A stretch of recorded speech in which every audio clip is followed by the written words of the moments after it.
Bryan Hildebrand, RxMuscle.com with Nick the Beast Scott. Yeah, looking all pretty. You were a guest poster both nights, Friday, Saturday night here in Toronto. Kind of give me your take on how this whole Toronto show is going and building. Yeah, basically, Jim Morris, the promoter, one of the promoters, came up to me and we started talking because it's hard for, to try to get wheelchair athletes, and I have a huge database of wheelchair athletes, and I was like, yeah, like we can make this happen. So we just got to talking, and next thing I know, it's like, yeah, he has to come, for me to come guest post at the Toronto Pro SuperShow. I'm like, yeah, sure. Originally it was just going to be like the men's finals, but then it evolved into Friday and Saturday night, and I just, did two different routines. What was great was I didn't get to see last night, but on Friday night, it wasn't that crowded, but I will tell you that you got a greater response and applause from the Friday night crowd than Kai Green did because of your ability to get out of the chair, stand, take steps. You took what people's perception of what being paralyzed, being in a wheelchair, being disabled, whatever you want to term it, you changed their perception that night, and people walked away with fucking wow. I mean, that's the only way to describe it. Yeah, it is, and to be compared to Kai Green, he's a legend. He's one of the best posers in the world. But yeah, it's like, to me, I want to show others that it's not about wheelchair bodybuilding, but I want to look the part. Or it's not about wheelchair ballroom dancing, but it's about showing others that anything's possible. That's really my key message. And after my accident, I got depressed, and I asked the Lord, why me? Why did this happen to me? And I felt like I never got my answers. I got depressed. My weight went up 300 pounds, and I wish that the accident would have taken my life. But I realized, what's the one thing you gain from losing everything? And that's a perspective. So instead of thinking about what I couldn't do, I focused on what I could do. And then one thing led to the next. I fell in love with the sport of wheelchair bodybuilding. And it's just like it's a passion for me.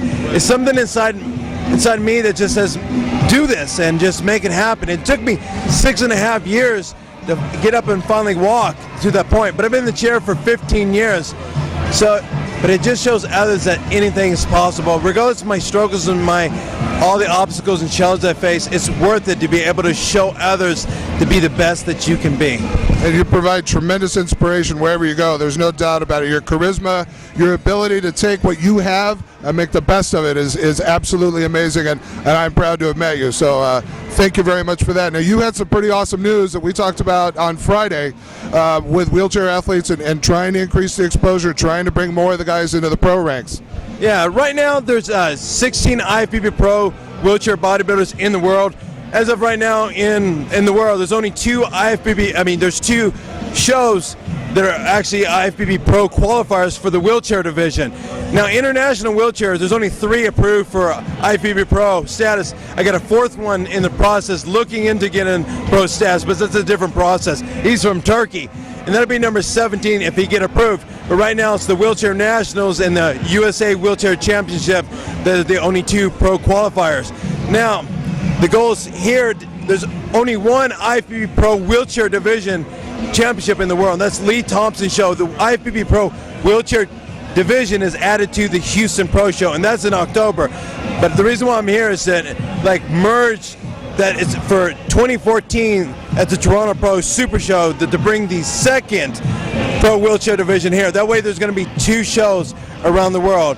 But actually I got a 3rd one in the works, which it's hush-hush, but it's in the UK, but that's in the process. Nice. Well, congratulations. That's huge news. Yeah, it is. And without the help of bodybuilding.com and Muscle Farm, this stuff would have never really happened. And you know what? I tried for years, and I got turned down, and people laughed at me. They shut the door. They hung up the phone trying to make this happen because they didn't see the vision that I saw. And it's just like, I just kept going regardless how many no's I got eventually. That one yes I got was from Mick Skinner from bodybuilding.com, and I got signed back in 2008. And from that, things started to skyrocket. So I want to give a big shout out and thank you to bodybuilding.com, Muscle Farm, and especially Mick Skinner for actually making this all happen for us. Well, that's fantastic. I'm so excited. I've been here 2 years. I'll definitely be back again next year, and I'm looking forward to seeing you and what you guys are able to bring to the show. So thanks for your time. I appreciate it. And congratulations. We're wrapping up the Toronto Super Show. It's been a long weekend. Oh man, I seen you. You're just like a crazy man going all over the place, especially RX. It's it's an honor that you guys are actually out here to doing this stuff, and you know taking your time and everything, because you guys really do put so much content out for the athletes, the people, the fans, and a lot of people overlook how truly, like, you know, they take that for granted. You know, like, oh, they're putting it up, but they don't realize how much effort that you guys do. And thank you, Dave, for actually, you know, pushing RX Muscle and everything that you guys do. Thank you. I mean, it's good to know we get feedback from the fans, but when we get feedback from the pros, that means we're getting it done. So You're the man. hey, there it is. For Nick Scott, Bryan Hildebrand, wrapping it up in Toronto. RXmuscle.com.